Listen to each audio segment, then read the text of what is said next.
The midnight game is an old pagan ritual used mainly as punishment for those who have broken the laws of pagan religion in question. While it was mainly used as a scare tactic to not disobey the gods, there is still a very existent chance of death to those who play the midnight game. There is even a higher chance of a permanent mental scarring. It is highly recommended that you do not play the midnight game.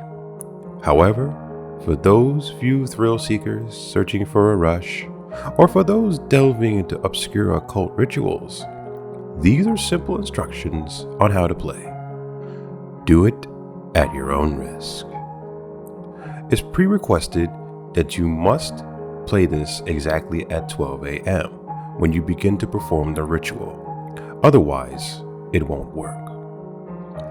You will need a candle, a piece of paper, a writing implement, matches or a lighter, salt, a wooden door, and at least one drop of your own blood. If you are playing with multiple people, they will need their own set of enforcement materials, and they will have to perform the steps below accordingly. Step 1. Write your full name, first, middle, and last, on a piece of paper. Put at least one drop of blood on your paper. Allow it to soak into the paper. Step 2. Turn off all the lights in the place you are doing this. Go to your wooden door and place the paper with your name on it in front of the door. Now, take out the candle and light it. Place it on top of the paper. Step 3. Knock on the door 22 times. The hour must be 12 a.m. upon the final knock. Then, open the door, blow out the candle, and then close the door. You have just allowed the midnight man to enter your house. Step 4. Immediately relight your candle. This is where the game begins. You must now look around your now completely dark house with a lit candle in your hand, and your goal is to avoid the midnight man at all costs until 3:33 a.m.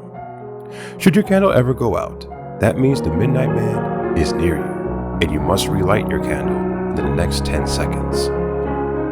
If you are not successful in doing this, you must then immediately surround yourself in a circle of salt. If you are unsuccessful in both of your actions, the midnight man will create a hallucination of your greatest fear and rip out your organs one by one. You will feel it, but you will be unable to react. If you are successful in creating the circle of salt, you must remain in there until 3:33 a.m. If you are successful in relighting your candle, you may proceed with the game. You must continue to 3:33 a.m. without being attacked by the midnight man or being trapped inside the circle of salt to win the midnight game. The midnight man will leave your house at 3:33 a.m. and you will be safe to proceed with your morning. And in addition to all this, indication that you are near the midnight man will include sudden drop in temperature, seeing a pure black humanoid figure through the darkness, and hearing a very soft whisper coming from the indescribable sound. If you experience any of these, it is advised that you leave the area to avoid the midnight man. And here are the simple don'ts of the midnight game. Do not turn on any of the lights during the midnight game. Do not use a flashlight during the midnight game. Do not go to sleep during the midnight game. Do not attempt to use another person's blood on your name. Do not use a lighter as a substitute for a candle. It will not work. And definitely do not attempt to provoke the midnight man at any way. Even when the game is over, he will always be watching you. Good luck. You're gonna need it.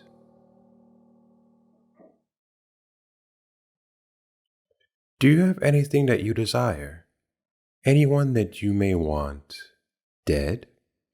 Well, this ritual is the perfect one for you. You need to travel to the city of Sweden named Orkashman. Inside Orkashman, you have to travel to the center of the city. At around 15 o'clock, a bus from the line 45 should arrive.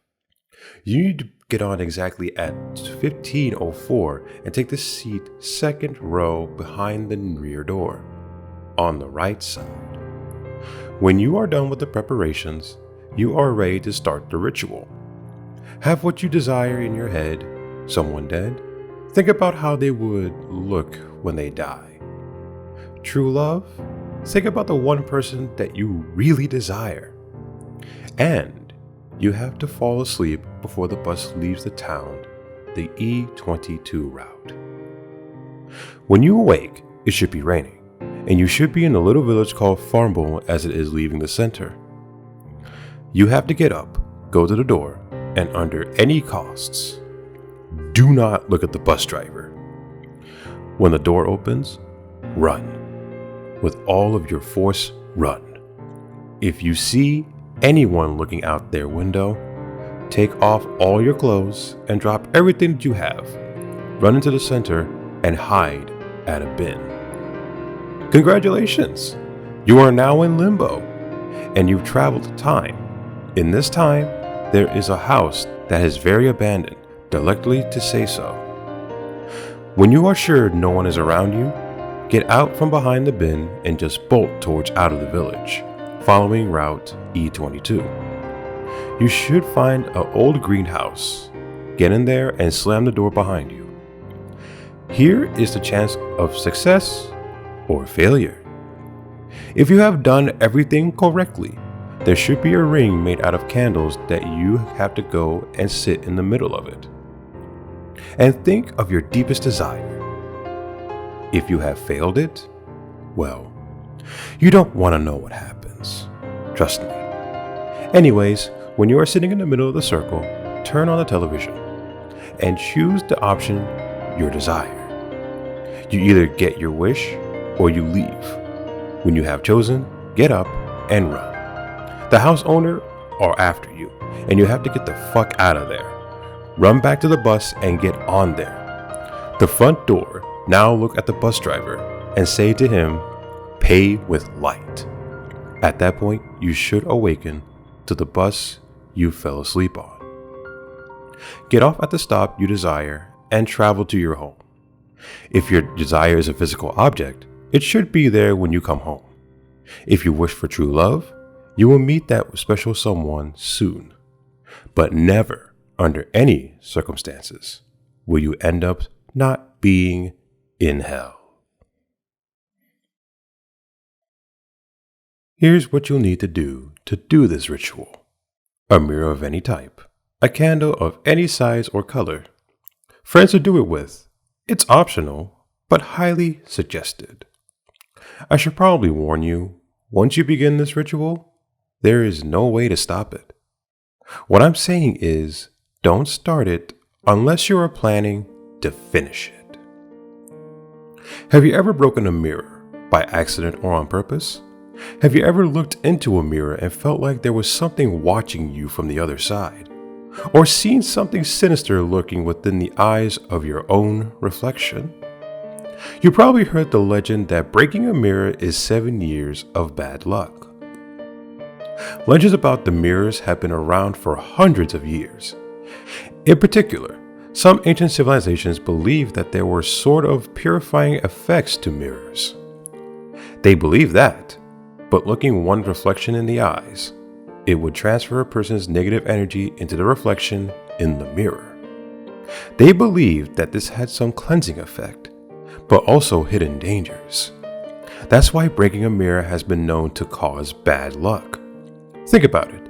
If it's true, then every time you look in the mirror, you are transferring negative energy into it. Can you imagine just how many negative energy is just sitting there inside your bathroom mirror? When you break the mirror, the negative energy is released and cause bad luck for everyone around it. For this ritual to work, you need a mirror that you don't mind breaking. According to the manifesto, both the risk and the eventual reward for this ritual are stronger depending on how old the mirror is. It makes sense if you think about it. An older mirror has been looked into more and therefore has more negative energy inside of it. In order to begin the ritual, you must look your reflection in the eyes. Transfer your negative energy into the mirror one last time. You will only need to do this for a few seconds. Then, you need to lean forward and breathe into the mirror, making it fog up with your breath. My sources refer to this as anointing the mirror with your own breath. At first, you might find it strange, but do a little digging and you'll think you'll find the word breath once meant something similar to spirit. By breathing into the mirror, you are symbolically linking yourself to the mirror and to the negative energy contained inside. This linking is critical to the success of the ritual. Everyone in the group needs to do this step as well, before moving on to the next one. After this is completed, you can light the candle. Using the candle to burn the mirror, this ignites the negative energy inside. You only need to do this for a few seconds, or until there is a noticeable black mark on the mirror. Note that the longer you do this for, the more ignited the negative energy will become. After this, the final step is to break the mirror. Once the step is done, I suggest you start running. You see, it eventually is a common misconception that when a person breaks a mirror, they will be followed by bad luck. This is not true. When a mirror is broken, the bad energy stays in one spot, near the broken mirror, until it eventually dissipates. Or at least, normally it does. If you completed the above steps, then you have tied yourself to the negative energy through the medium of your breath. This means that the negative energy will pursue you wherever you go. This is why I said earlier that you would be best to complete this ritual with a group. If there's only one person doing the ritual, then all the negative energy will pursue that one person. But if there's a group, the negative energy will be spread more thinly to increase the odds of survival. Bad luck will follow you throughout the night. At first, it will start off as a small incident, a snipped nail or a flat tire. The incidents will begin to escalate through the increasingly horrific things being to happen around you. Eventually, these incidents will become life-threatening. No matter how many people you did with the ritual with, like I said, don't start this ritual unless you're planning to finish it. The only piece of advice I can give you for surviving the night is to remember that the negative energy is linked to you through your breath. Your breath is how the negative energy detects you, and so, if you find yourself in a bad situation, try holding your breath. This should make you temporarily invisible to it. Of course, you can only hold your breath for so long. Still, this technique might provide you the few extra seconds to get out of a dangerous situation. At this point, you are probably asking yourself, why on earth would anyone ever engage in this ritual? Why would anyone ever risk their lives like this? Well, most people who tried this probably didn't think it would actually work, but there is a reason beyond that. The bad luck will chase you throughout the night, but if you manage to survive until dawn, not only will you find that your run of foul luck has ended, but that's a new streak of good luck is about to begin. The first light of dawn has a special purifying property. If you survive until the morning, that negative energy inside the mirror will be purified and will re-enter your body, filling you with the brim of positive energy. After this, everything will seem to go your way. You'll find that people are generally nicer to you and that the opposite sex are extremely attracted to you, or the same sex, if that's your thing.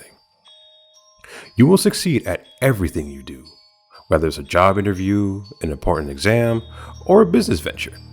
I would highly suggest buying a lottery ticket. It should be noted that the amount and duration of your good luck will be the equivalent to the amount of negative energy that was in the mirror.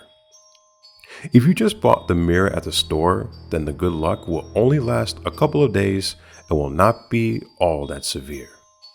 If you use the old mirror though, then your lucky streak will be far more powerful and it may last for months or even years. If you had an old enough mirror, if you used that mirror as more of a personal connection to you, such as a bathroom mirror or a mirror from the bedroom, then the good fortune you'll experience will be more suited to your particular taste and desires. And one more thing, I should probably warn you about the timing of the ritual. The ritual needs to be started after sunset and with at least 6 hours until dawn. Two common tricks that people try to use in regards to the ritual are starting during the daytime and starting at a few minutes before dawn. Starting near dawn is probably the least dangerous of these little cheats. If you start near the dawn of the negative energy will not have enough time to fully manifest before being purified. The energy will then simply dissipate into the air rather than doing anything, and you will probably walk away thinking it was just a gigantic hoax. Starting during the day is more dangerous. People start during the day thinking that the daylight will instantly nuke the bad energy and keep them safe. This is not true. Notice that I said it with the light of dawn, that they have the purifying power, not the light of day. By starting during the day, you actually give the bad luck more time to pursue you, and thus decrease your odds of survival significantly. You know, a lot of people may call you stupid or crazy for trying to attempt this ritual. I wouldn't though. I can understand the thinking that goes into it. I can understand wanting to take control of your luck, both good and bad, rather than accepting the seemingly random twists and turns that life seems to throw at us.